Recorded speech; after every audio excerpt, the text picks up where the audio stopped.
You know, I'm something of a scientist myself. Welcome back, America. I'm Hugh Hewitt with the happiest podcaster in America, Mary Katharine Ham. Mary Katharine, I played a little Willem Dafoe there after listening to the latest Getting Hammered. Were you choking Yes. Vic through the whole episode? You know, the cherry blossoms really do a number on us here. There's only so much we can do to survive. I'm so glad I'm not there. I will tell you, though, he might think he's coming back soon, but if he's got what I had, he's going to have that for 3 or 4 weeks. You should just break the news to him. He's gonna sound like the Green Goblin for a long time. Now, Mary Katharine, I have many questions. First of all, you took the gang to the Washington, D.C. Zoo, which is a fine zoo. But first of all, you had a special request for the wolves. I would expect that from Genghis Kate. She would want to see the wolves. Which one of your tribe wanted to see the wolves? It was the older two, but the younger two also really like to howl like wolves, so they were very on board for this as well. And I've actually been to the zoo many times. I don't remember there ever being wolves. Were the wolves out? Were they lying around looking predatory? They were looking predatory, in fact, sort of staring us down, which was sort of exciting for everybody, and I was glad that there's a containment system. I do not like wolves. I am not a wolf fan. Number two, I've been enough times, but you made a rookie error. You parked at the top of the hill. And would you explain to people why that's like a rookie error? I'm very disappointed in you. Yeah, I missed the turn for the lower parking lot. And what happens is if you don't park at the bottom, the whole thing's built on a very steep hill. And so you need to walk up the hill with your children at the beginning and then end your day coming down the hill and let gravity help you as you're getting back to your car. I did not do that, but I just considered it a bonus workout because I was dragging 2 toddlers in a wagon up a hill back into the city to find my parking spot. Did anyone offer to help you? No. I think carrying a wagon with 2 toddlers, I know that hill, and I've made the mistake once. You only make it once. Now, my most important question about your trip to the zoo, then we'll get to Mount Vernon, is the QR code. All right, the QR code at the zoo. You're right. That's a COVID hangover. You're right. They're collecting data. Do you think a call to Doge might end that? Because that is a jobs program. That's stupid. It's very stupid and it's very unpleasant because all the families with their children who are on a clock, because if you got little kids, they're on a timer for how much time they can spend at the zoo before they need to be at their nap. They're standing in a line in the heat trying to get these scanners to work on a stupid QR code to go into the non-admission zoo. There's no admission price. Just let us in. Just let us in, and that is a Doge. It won't save much money because those people won't get fired, but it will certainly make people happy with Doge if they get rid of that. Now I want to know, is Mount Vernon paying you? Because they should be. They should be a sponsor of Getting Hammered. They are not, but I just love it there. It's like a 10-minute drive from the house. The big kids love it. The little kids love it. But yeah, like maybe they should be. Maybe I should be a Mount Vernon lady of the Ladies Association, which is the private company or the private organization that saved Mount Vernon and created this beautiful landmark for all of us. Mount Vernon is very well run because of those ladies, and I think they ought to advertise on Getting Hammered. Okay, let me get to the serious stuff. Revelation of the day. Your dad was stationed in Greenland. Is he Mr. Clark from Red Storm Rising? Was he working for the agency? Not to my knowledge, but if he were, I would know about it, right? That'd be the correct way to deal with that. And he still sleeps with a pillow on his head?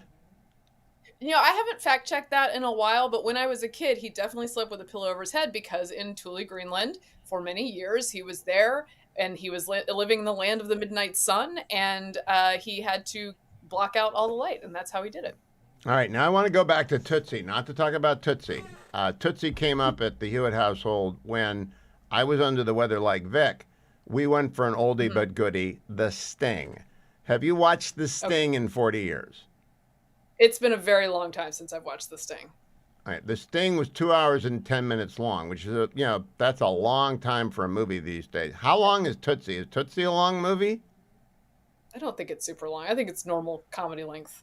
Okay, now the reason The Sting works is it's a period piece, and the production values were good, and it still works because Robert Redford and Paul Newman are great. Do you think Tootsie ages well? Well, look, I think you can only watch it because there's a vibe shift. Otherwise it would be very, very problematic to have all these jokes about Dustin Hoffman dressed as a woman and not being accepted as a woman properly. No, I don't know. I think Vic enjoyed it, but his taste is questionable. So we'll see. I agree. By the way, can I now I'm say? going to get to the very serious stuff. The money that Okay. that we're thinking about giving back to Columbia. I am with you. Take the money. I want them to take the $9 billion from my alma mater. I want them to take the money from everyone who has Jew haters on their campus and from anyone who is violating Title VI. And then I would lay down conditions like there are people like Ben Sass and Lan Hee Chen out there. They can run these universities. Why don't we make them do that? Yes, it would be nice. One of the greatest stories of a conservative running university properly is Mitch Daniels running Purdue, where they were Yes. able to freeze tuition in a time when tuition was going sky high at every other university, and they had a great experience there. He was very popular. This is what happens when sensible people run universities, and more universities should look into it. But yeah, I don't know why we're giving them millions of dollars, especially the Ivies who have these huge endowments. They do not need our money. They don't They need do my not need money. our money. And there are plenty of people, they act like it. They came up with Claire Shipman for Columbia. Jim Tressel, the new lieutenant governor of Ohio, was the Ohio State University national championship football coach. And after he got that job taken away from him because the NC2A is full of nuts, he went up to Youngstown State and he ran it very, very well. It's not rocket science.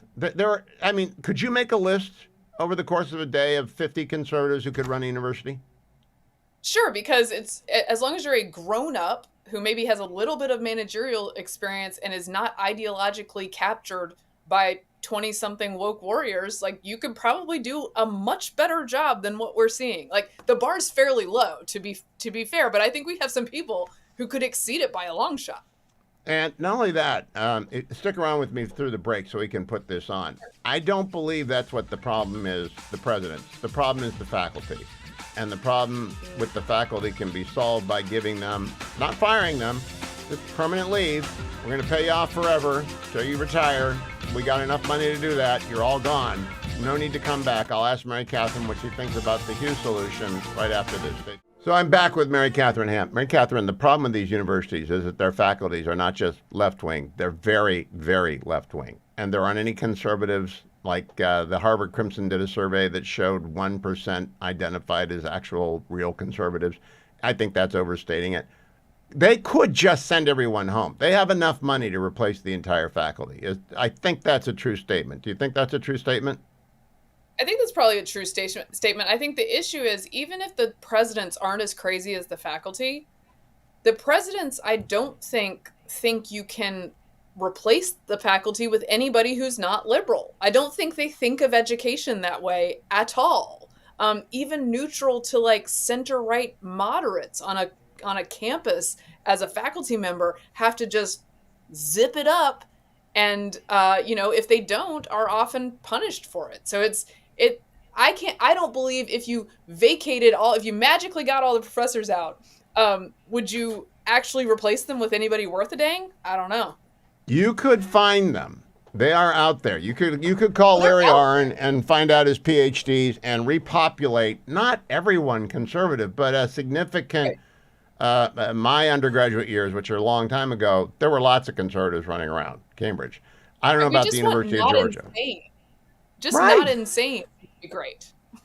It's not that hard to do. Finally, I would fire all the admissions staff because the problems among the students are because the admissions people, and I don't know who wants to be an admissions person. I don't know who grew up wanting to be an admissions person. Did you ever want to be an admissions person, Mary Katharine?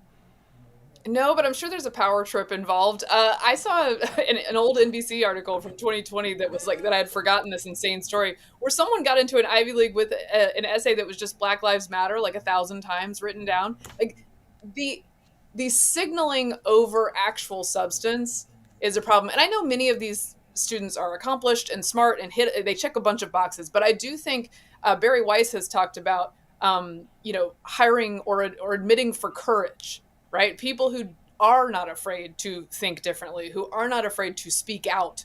And I just think they're so similar. All these students they're letting in that you don't get an environment where you're going to learn anything or inquire about anything. And they are being selected by people who think just like they do. Mary Katharine Ham, go subscribe and like Getting Hammered, and follow her on X at MK Hammer. Our best wishes for an early recovery in about 6 months to Vic Mattis, because it's going to take that long. Thank you, Mary Katharine. Thank you.